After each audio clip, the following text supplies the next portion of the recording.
Tonight we have breaking news. The verdict just in. The case making national headlines. A family dentist who authorities say was secretly and systematically poisoning his wife, lacing her protein shakes with cyanide, the mother of his 6 children. The verdict a short time ago, and you will see the moment in court. Also tonight, the images pouring in, one of the largest earthquakes ever on record. An 8.8, homes shaking.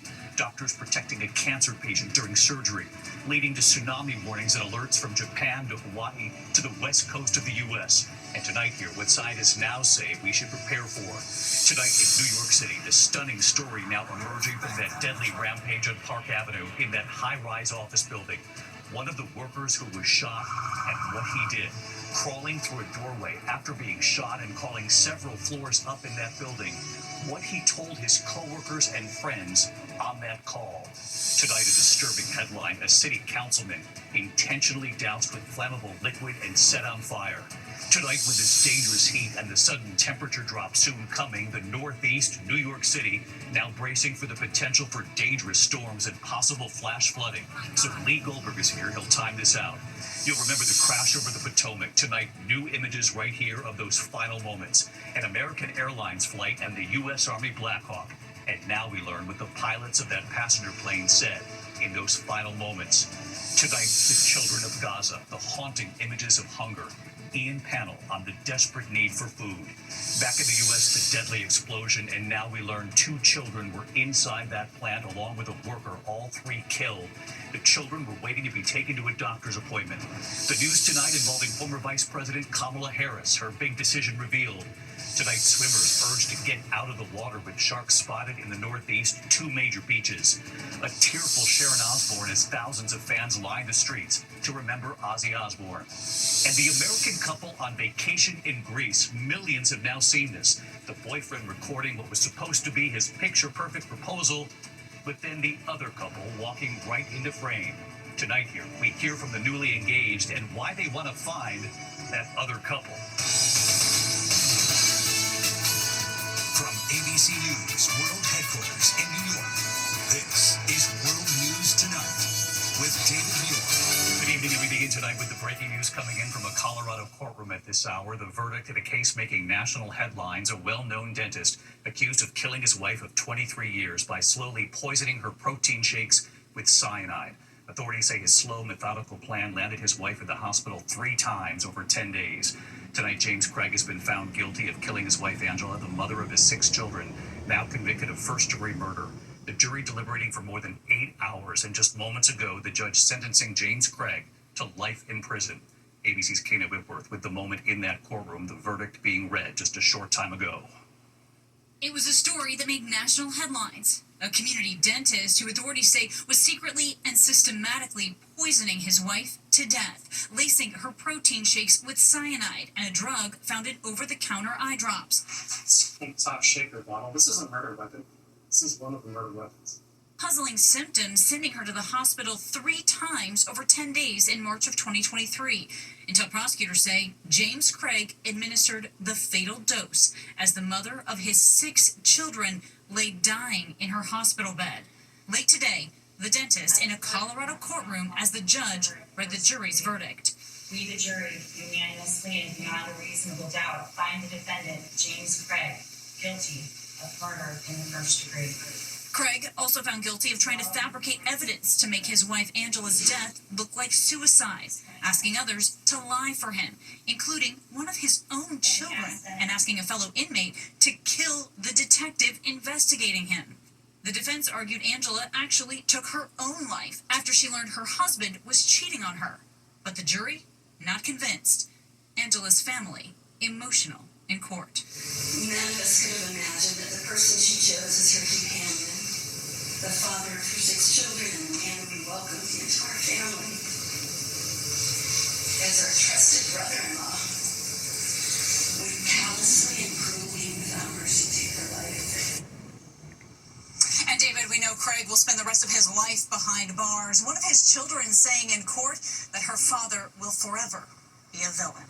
David. Kana Whitworth leading us off tonight. Kana, thank you. Now to the new images tonight after one of the most powerful earthquakes ever recorded of magnitude 8.8 striking off the coast of eastern Russia. You likely got the alerts last night on your phone, triggering tsunami warnings for millions from Japan to Hawaii to California and much of the west coast of the U.S.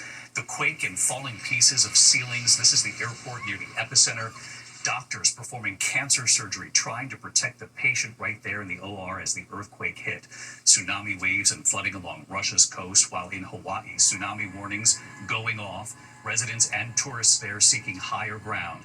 And of course, the alerts in California right up the west coast. And tonight here, what scientists now say could be coming next. Trevor Ault on the California coastline. This was the moment one of the largest earthquakes ever recorded triggered tsunami waves and panic around the Pacific Rim, from Russia to Japan to the U.S. That 8.8 magnitude quake striking just before 11:30 a.m., 85 miles off the Kamchatka Peninsula on Russia's far east coast, buildings shaking violently. Doctors at this cancer hospital forced to brace their patient in the middle of surgery. The front of this kindergarten completely sheared off. The tremor setting off tsunami alerts from Russia to Japan, Alaska, Hawaii, and the West Coast. Terrified Japanese residents taking refuge on the roof of a fire station in Hokkaido, our Britt Clennet in Tokyo Bay. People in Japan have been advised to stay away from the water, and coastal defenses have been bolstered, like here around the Tokyo Bay, since the last major tsunami in 2011. Sirens blaring on the beaches in Honolulu. All lifeguards will be leaving at 5 p.m. Lifeguards urging people to evacuate. The rush to higher ground resulting in a massive gridlock. So there's the beach as it stands right now. Parking lot is completely empty. Let's see how this goes. Some flights to Hawaii forced to turn around and go back. It's best for us to turn around and go back to Vancouver. This animation showing dozens of ships and boats racing out of Honolulu Harbor and out to sea to ride it out. In Hilo, a cruise ship having to depart early, leaving some passengers behind. We are on our way to a shelter and higher ground. We did not make the ship. In California, this time-lapse showing boats bouncing in Half Moon Bay, harbor in Crescent City near the Oregon border sustaining damage. And as the West Coast braced back in Russia, waves up to 13 feet high crashing ashore near the quake's epicenter. Rocks raining down, sea lions diving into the water. And in Japan, these images of massive sperm whales washed ashore in Chiba Prefecture making headlines, but officials say it's not related to the tsunami. The quake occurring on what's known as a megathrust fault. So-called megathrust quakes can be among the most powerful, and the ensuing tsunami waves can travel up to 500 miles an hour. And the seismic activity also resulted in the eruption of Russia's largest volcano, a research camera showing the glowing lava. And David, seismologists are now expecting aftershocks to continue for weeks or more, and they say they can't rule out the possibility of another quake that's even larger than this one. But given this magnitude, 8.8, it is stunning that so far there has been no reported loss of life. David? That is very true. Trevor Ault tonight. Trevor, thank you. This evening here in New York City, the stunning story now emerging after that deadly rampage on that Park Avenue high-rise building. One of the workers who was shot and what he did. Crawling through a doorway after being wounded and then calling several floors up. What he told his coworkers, what he told his friends on that call. Here's Aaron Katersky tonight. Tonight we're learning about an extraordinary act by one of the workers shot inside this Park Avenue skyscraper. People just The man who worked for the NFL shot by the suspect in the lobby, and instead of calling 911 to get help for himself, authorities say he somehow crawled through a door and called his friends and colleagues several floors up to alert them of the danger headed their way as the suspect headed for the elevators. The worker's one of 5 people shot, the only one to survive. These guys are coming. Tonight, authorities say that selfless act to call others, to tell them to get to safe rooms, to get to panic rooms, instead of begging for help for himself, makes him a hero. He didn't call 911. He called his friends to tell him upstairs what was happening. You guys, like that, I just got shot downstairs. Get cover. You got to fortify those doors, hit those panic rooms. He's letting his team know. Like this guy's a hero. The shooter, 27-year-old Shane Tamura, seen here walking into the building with an M4-style assault rifle, never made it to the NFL offices that authorities believe were his target. Police found a 3-page note in the shooter's pocket claiming he had a traumatic brain injury and blaming the NFL for concealing the dangers to players' brains to maximize profits. Definitely had to stay disciplined. The shooter played high school, not professional football, and his coach in Southern California told us he did not recall Tamura getting hurt. That was a complete shock. I did not witness any injuries. Sources tell ABC News Tamura left another note at his Las Vegas home apologizing to his parents. When I look into you and Dad's eyes, I see complete disappointment. I love you, Mama. I'm sorry. And tonight, David, NYPD detectives are talking to the shooter's parents in Las Vegas to learn more about his mental health history. David? Eric Gutersky on this again tonight. Aaron, thank you. Next tonight, hear that disturbing headline from Danville, Virginia. A city councilman intentionally doused with flammable liquid and set on fire. Here's Pierre Thomas. Tonight, a horrific crime in broad daylight. A city councilman from Danville, Virginia, doused with gasoline and set on fire. What's up, guys? It's Lee Vogler. Councilman Lee Vogler confronted inside the office of a local magazine where he also worked. An individual forced his way into our office carrying a 5-gallon bucket of gasoline and poured the gasoline on Lee. Lee attempted to flee, ran to the front of the building. The individual followed him and set him on fire. Vogler, elected in 2012, then the youngest member of the city council. As you guys know, for 13 years, I've never missed a meeting. Tonight, witnesses say that before the councilman was airlifted to a North Carolina hospital, he identified his attacker as 29-year-old Shotzi Buck Hayes. Police arrested Buck Hayes after he allegedly fled the scene. Authorities say the suspect's motive involves a personal matter not related to the victim's position on Danville City Council or any other political affiliation. Tonight, the suspect is being held without bond in the Danville City Jail. He's facing a charge of attempted first-degree murder. David? What an awful story, Pierre Thomas, tonight. Thank you. Next this evening, with this dangerous heat and now this sudden temperature drop soon coming, the Northeast, New York City included, now bracing for potential for dangerous storms and possible flash flooding. Let's get right to Chief Meteorologist Lee Goldberg from WABC, tracking it all again tonight for us. Hi, Lee.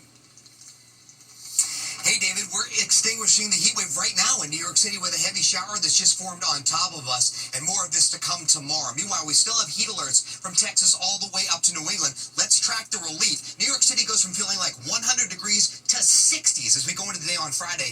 That relief will get down to the I-20 corridor. It'll still be blazing along the Gulf Coast. Again, the heat goes out swinging. A rare moderate risk for flash flooding from D.C. to New York tomorrow. 2 inches in less than 30 minutes possible. David? We'll be watching that right here with you. Thank you, Lee.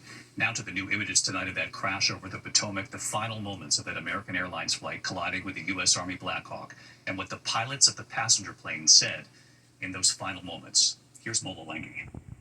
Tonight, newly released video showing the moment of the deadly crash between an American Airlines flight and a Black Hawk helicopter over the Potomac River. The bright lights of the passenger plane seen as it makes its descent, the military helicopter heading directly towards the jet, the two colliding. 67 people killed, their loved ones wiping away tears as they watched the video during the first day of NTSB hearings on the investigation. The agency revealing the final conversations of the American Airlines pilots recovered from the cockpit voice recorder, sharing their words but not their voices. Both pilots hesitating about air traffic control's last-minute switch to land on runway 33. One pilot at first saying, "I really don't want to, but I guess, tell him," then changing their mind. "Nah, it's fine. We got the numbers for it. Yeah, tell him we're fine." Then, 2 seconds before impact, the pilots swearing and attempting, in vain, to pull up the plane. The NTSB finding the helicopter was flying above the altitude limit and that the crew was likely not aware of their height due to notoriously faulty altimeters on the Black Hawk. Well, David, the NTSB chair also saying there was only 75 feet of separation between helicopters and passenger jets at a very critical point near runway 33. Now, the FAA has since suspended and even restricted some flight routes near DCA, David. Mola Lengi tonight. Mola, thank you. We turn overseas tonight into the hunger crisis in Gaza. Tonight, hear the faces of the children and the families in desperate need. Here's our chief foreign correspondent, Ian Pannell. Tonight, pressure for a ceasefire and an end to the suffering in Gaza growing. The images shocking the world. The children of Gaza, skin and bone, wasting away. The cruelty of hunger striking the weakest. This baby girl tested for malnutrition, and you can see it clearly. Red. It means she's acutely malnourished. A tiny syringe, her only sustenance. Over the last 24 hours, at least 7 people have died due to malnutrition. A sea of Palestinians carrying aid as more humanitarian assistance is airdropped today. Lining up for aid, often chaotic and deadly. Today, at least 37 people killed and 270 injured attempting to get food. The desperation is acute. Crowds rushing to the water's edge to retrieve airdropped aid. Others frantically crowding just for a ladle full of soup. 2 boys left scraping the empty pot, not knowing when they'll eat again. Those scenes fueling the growing pressure to end the war. 2 leading human rights groups accusing their own governments of genocide in Gaza, a claim Israel strongly rejects. Why did you decide, as an organisation, to use the word genocide to describe what's happening in Gaza? What we've seen in the last 22 months is the wholesale destruction of Gaza's health system. And when you destroy the health system, you destroy the people. David, momentum for a ceasefire and hostage deal growing. Arab nations calling for Hamas to disarm. And now Steve Witkoff, the special envoy, heading this way for talks. David? Ian Panel with us tonight. Ian, thank you. Back here in the U.S. tonight, a political note. Former Vice President Kamala Harris announcing she will not run for governor of California next year. Harris says she gave serious thought to running for governor of her home state. She now says she will not run. Those close to Harris tonight reportedly saying this decision does now leave open the potential for another presidential run in 2028. When we come back here tonight, the deadly explosion, 2 children and an adult killed, the children waiting to be taken to the doctor's office. Also tonight, a tearful Sharon Osbourne as thousands line the streets. And in the Northeast tonight, swimmers sent from the waters at 2 major beaches. The shark sightings in a moment here. Tonight, we're learning more about that deadly explosion at a plant in Fremont, Nebraska. 2 children and a worker all inside were killed. Our affiliate KETV capturing the fiery blast. Authorities say 2 girls were waiting to be taken to a doctor's appointment. When we come back here in the Northeast, sharks spotted near 2 major beaches. Also tonight, the proposal. The boyfriend setting up his camera. They were not expecting this, and they really need your help tonight. To the index tonight, thousands in the UK remembering Ozzy Osbourne. A marching band performing Black Sabbath's Iron Man, his wife Sharon Osbourne, their children Kelly and Jack laying flowers at a memorial. Osbourne died following a battle with Parkinson's. He was 76. Back here at home in the Northeast, shark sightings keeping swimmers out of the water on Long Island. Video showing multiple spinner sharks close to shore near Flying Point Beach in the Hamptons. Potentially more dangerous bull shark spotted right off Fire Island. When we come back here tonight, the proposal. The perfect setting, the beautiful couple, and then it took a turn. You have to see this. ABC. It was the perfect setting for the most romantic proposal until it wasn't.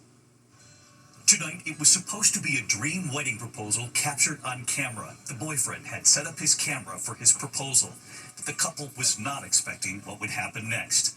Kevin Arrieta and Natalie Melanie from Miami, dating for 3 years. They were in Greece on vacation. Kevin had picked out the perfect spot to propose, setting up his phone to record. Getting down on one knee at the top of these steps overlooking the ocean. Natalie emotional, her head in her hands, and then a woman steps into frame right in front of them.